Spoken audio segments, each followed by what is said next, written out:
अनुग्रह मनन में आप सभी मित्रों का एक बार फिर से हार्दिक स्वागत करता हूं। मित्र, इन दिनों हम नीति वचन की पुस्तक के 30वें अध्याय पर मनन कर रहे हैं।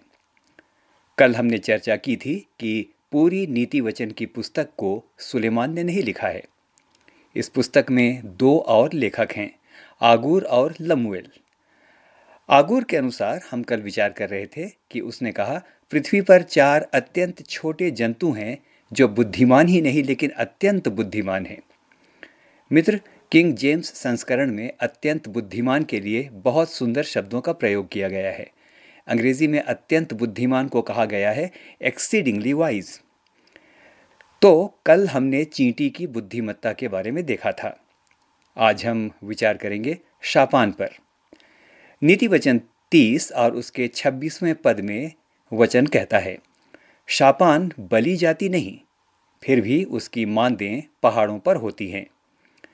मित्र, शापान को अंग्रेजी में कोनीस कहते हैं। इनका जीव वैज्ञानिक नाम है हाइरेक्स। शापान एक छोटे खरगोश की तरह होता है। इसे पूरा खरगोश भी नहीं कह सकते हैं, लेकिन यह खरगोश परिवार का ही प्राणी है। मित्र, खरगोश बहुत तेज दौड़ सकता है और इस प्रकार अपनी रक्षा कर लेता है, लेकिन शापान खरगोश की तरह दौड़ भी नहीं सकता। ये एक छोटा, दुर्बल, निर्बल और कमजोर सा जीव है। इसका शिकार बड़ी आसानी से किया जा सकता है। ये कहीं भी आसानी से फंस सकता है। मित्र, यदि ध्यान से देखें तो ये बहुत ही डरपोक होता है। हमेशा सहमा हुआ रहता है। ज़रा भी कहीं हरकत हुई और ये भागने की कोशिश करता है। यानी कुल मिलाकर शापान में ऐसी कोई बड़ी बात नहीं है जिसके लिए इसे बहुत महान समझा जाए। लेकिन मित्र, सांसारिक दृष्टि से वो महान नहीं समझा जा सकता, बहुत ही निरीह और कमज़ोर दिखाई पड़ता है। लेकिन देखें कि आगूर परमेश्वर के वचन में क्या कहता है। बाइबल क्या कहती है उसके बारे में लिखा है, वो बली जाती तो नहीं है, इट्स नॉट वेरी माइटी, तो भी उसकी मांदें पहाड़ या चट्टान पर होती हैं। मित्र, शापान को पता है कि वो कमज़ोर है। उसे पता है कि वो आसानी से मैदान में पकड़ा जा सकता है। वो जानता है कि कभी भी वो शिकारी के जाल में फंस सकता है। वो ये भी जानता है कि बाहर वह बिल्कुल सुरक्षित नहीं है। उसमें इतनी ताकत नहीं है कि वो चट्टान में मांद बना सके। उसके पंजे इतने मजबूत नहीं हैं कि वो चट्टान को खोद सके और अपना शरण स्थान बना सके। लेकिन उसकी बुद्धि उसे यह बता देती है, रिपीट करूंगा, अपनी कमजोरियों को वह जानता है, लेकिन उसकी बुद्धि उसे यह बता देती है कि उसे अपनी सुरक्षा के लिए कौन से स्थान का चयन करना है। और इसीलिए अपने रहने के लिए वह चट्टानों की मादों का चयन करता है। यानी उसे मालूम है कि सुरक्षा के लिए अपना घर कहाँ बनाना चाहिए। यद्यपि वो कमज़ोर है, लेकिन अत्यंत बुद्धिमान है और वो जानता है कि यदि वो चट्टानों में घर बनाएगा तो वो सुरक्षित रहेगा। मित्र, इसे ही तो बुद्धि कहते हैं। हाँ, ध्यान से सुनिए। बुद्धि की परिभाषा है, सबसे पहली बात, अपनी दुर्बलताओं और सीमाओं को जानना और उन्हें स्वीकार करना।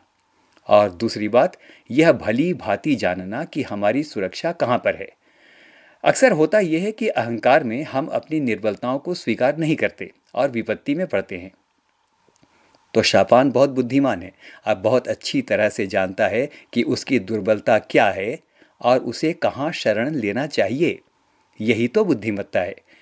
मित्र, अब एक प्रश्न उठाना चाहता हूँ। क्या हम मनुष्यों और शापान की स्थिति एक सी है?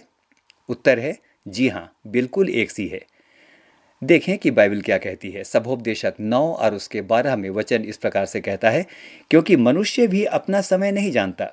जैसे मछलियाँ दुखदाई जाल में और चिड़िया फंदे में फंसती है, वैसे ही मनुष्य भी दुखदाई समय में जो उन पर अचानक आ पड़ता है फंस जाते हैं। मित्र, हमारी और शापान की स्थिति लगभग एक ही है। ध्यान दीजिए, एक सी है। हम भी अपना समय नहीं जानते। हम भी कभी भी किसी भी फंदे में, बीमारी में, ट्रेजेडी में आ सकते हैं। मेरे मित्र, ये तो परमेश्वर का ही अनुग्रह है कि अब तक हम सुरक्षित हैं और उसने हमें जीवन दिया है। तो हो सकता है मित्र, आज हो सकता है क्या ऐसे ही है, आज हमारी भी स्थिति ऐसी ही है या ऐसी हो सकती है, निर्बलता और भय का जीवन जी रहे हों। ऐसा हो सकता है कोई भी आसानी से कुछ भी बोल देता हो, हमारे विरुद्ध कुछ भी कर देता हो और शायद हम कुछ कर नहीं पाते। शायद हमारी पहचान डरपोक, दब्बू और कायर इंसान के रूप में अब होने लगी है। बहुत सी ऐसी मजबूरी है, बेबसी है कि कुछ बोलना चाहकर भी बोल नहीं सकते। लोग हमें इजी प्रे समझते हैं। मित्र, ये सारी बातें शायद हमारे जीवनों में भी हो सकती हैं। तो आइए शापान से सीखें। वो इतना दुर्बल है कि अपने लिए चट्टान पर घर तो नहीं बना सकता।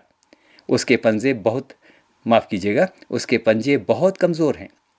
वो खोद नहीं सकता, लेकिन वो अपनी असीमित बुद्धि द्वारा इतना जानता है कि बेशक मैं अपने लिए घर नहीं बना सकता, मैं चट्टानों पर घर नहीं बना सकता, लेकिन जो उपलब्ध है उसका उपयोग कर सकता हूँ। शापान अपना घर पहाड़ या चट्टान पर बनाता है क्योंकि वो उसके लिए उपलब्ध है। मित्र, बहुत कुछ हम भी नहीं बना सकते हैं, लेकिन हम उसका पूरा उपयोग कर सकते हैं जो हमारे लिए उपलब्ध है। भजन संहिता 46 उसके 1 में लिखा है, यहोवा हमारा शरण स्थान और बल है, संकट में अति सहज से मिलने वाला सहायक। तो मनन के अंत में एक सवाल उठाऊंगा, कौन है हमारा पहाड़ या कौन है हमारी चट्टान? भजन संहिता 18:2 में वचन कहता है, यहोवा मेरी चट्टान और मेरा गढ़ है और मेरा छुड़ाने वाला है, हाँ ईश्वर मेरी चट्टान है। मित्र, वचन बताता है कि यीशु मसीह भी हमारी चट्टान है, जो इसराइलियों की यात्रा में उनके साथ साथ चलती थी। वो उसी समय नहीं चलती थी, ये चट्टान आज भी हमारे साथ साथ चलती है। आइए मित्र, अपनी माद उस पर बनाएं। शापान एक डरपोक जंतु है। राजा दाऊद कहता है, भजन संहिता 56 उसके 3 में यदि आप पढ़ेंगे तो बड़ी दिलचस्प बात है मेरे मित्रों। यहाँ पर ध्यान के साथ देखेंगे, शापान इतना बलवान नहीं है कि वह चट्टान पर अपना घर बना सके, उसमें ताकत नहीं है। मेरे मित्र, परमेश्वर का उद्धार भी तो ऐसे ही है। इसे हम अपनी ताकत से नहीं पा सकते, विश्वास के द्वारा अनुग्रह से ही हमारा उद्धार हुआ है और ये परमेश्वर का वरदान है। तो आइए, हम सब कुछ अपने से नहीं कर सकते, लेकिन जो सहज से उपलब्ध है उसे तो प्राप्त कर सकते हैं। आइए अपने परमेश्वर के सन्मुख प्रार्थना के साथ आइए। हमारे लिए एक उत्तम शरण स्थान तैयार है, हमारे लिए माद तैयार है जो उसने हमारे लिए बनाया है। मित्र, इस संसार में हमारी स्थिति भी शापान की तरह है।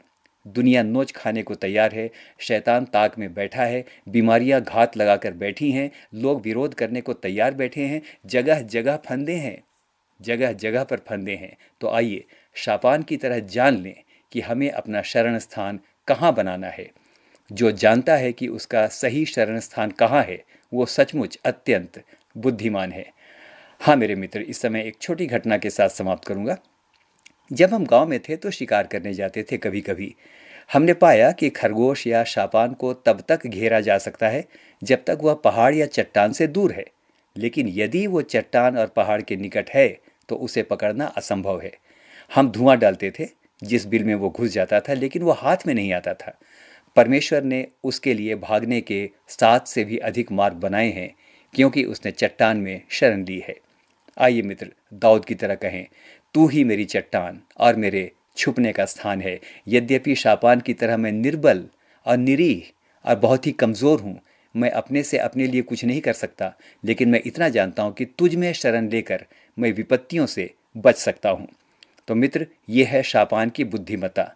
आइए शापान से सीखें और अपना शरण स्थान अपने प्रभु को बनाएं, जो कि हमें हमेशा छुड़ाने और बचाने के लिए, हमें चंगा करने के लिए हमेशा तैयार है।